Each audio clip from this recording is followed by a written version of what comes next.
Now, for the viewers and fight fans in attendance around the world, and the millions of future subscribers across all my social media platforms, welcome to Tough Glove Boxing. I am locked in, and let's get ready to talk about it!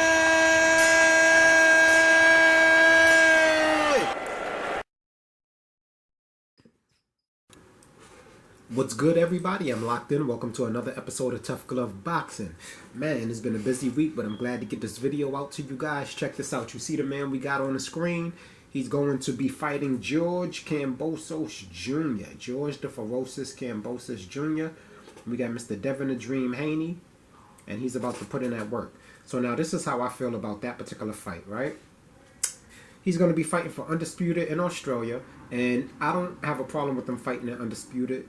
In Australia, as George Kambosos Jr. does hold most of the hardware, and he is the A side on this fight as far as holding all the belts. However, I do believe that he will lose this first fight very badly. I think Devin Haney is going to dominate him, and I think we're going to see a Devin Haney that we're not really used to seeing. I actually have Devin Haney winning this fight by stoppage. Why? Because I don't really think he has much of a choice but to win it by stoppage. If he doesn't knock Kambosos out, the referee is going to have to stop the fight. If the referee doesn't stop the fight, then they're pretty much going to allow him to take a lot of punishment. This is no slack to George Ferocious Kambosos Jr., but I feel like he really did try to do everything he could to avoid the fight. I feel like the government is a little compliant as far as the Australian government in not letting Devin Haney, his head trainer or his secondary trainer, join him in Australia as of now. That's where it stands as of now. I don't know, things might change before the fight.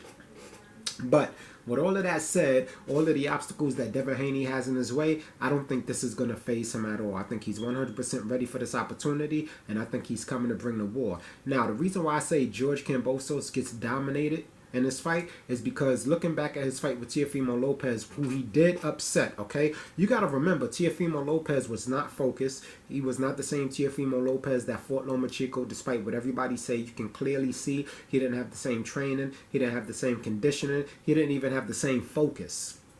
And he got caught slipping, which is something you've never seen Teofimo Lopez look as bad as he did going up against George Ferocious Kambosos, and it still went the distance with Kambosos getting dropped. I believe that Devin Haney is going to capitalize on every mistake that George makes, and George, really being a smaller, shorter guy, is going to have no choice but to sell out. Now, I personally do not think George Kambosos Jr. beats Linares, right?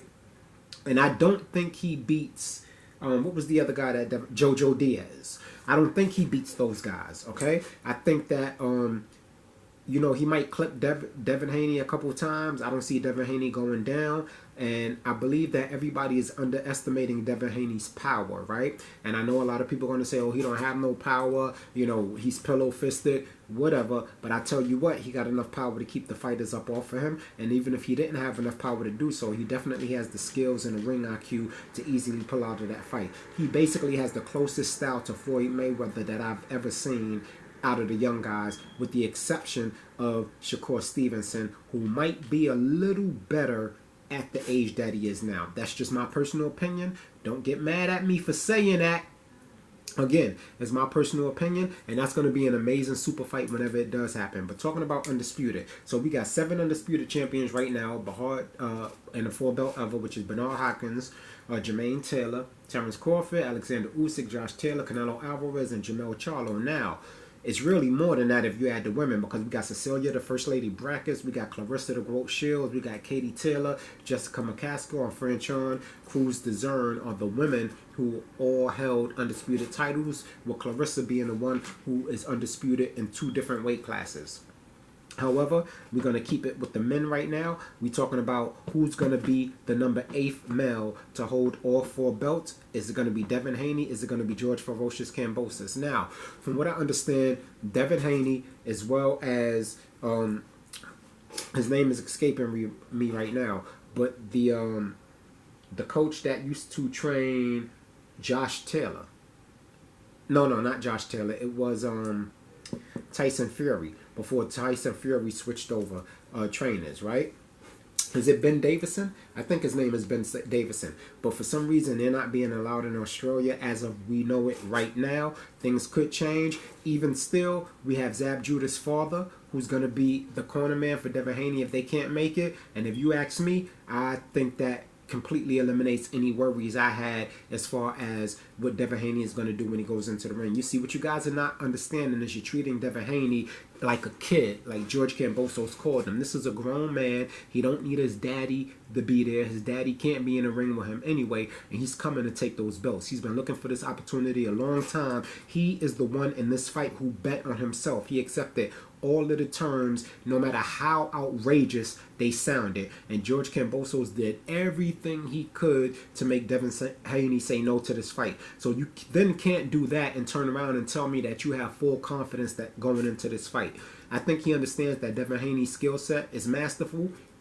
Yeah, he used to spar with Manny Pacquiao, but he's not Manny Pacquiao. He doesn't have Pacquiao's power, number one. He doesn't have Pacquiao's output, number two. He might have some stamina, but like I said, I see him getting frustrated, and he's going to make a lot of mistakes that Devin Haney is going to capitalize on, and Devin Haney will be crowned the undisputed king of the super lightweight division come this fight they got coming up in Melbourne. That's just my opinion on the situation. Don't get mad at me, but you can congratulate me when I'm right.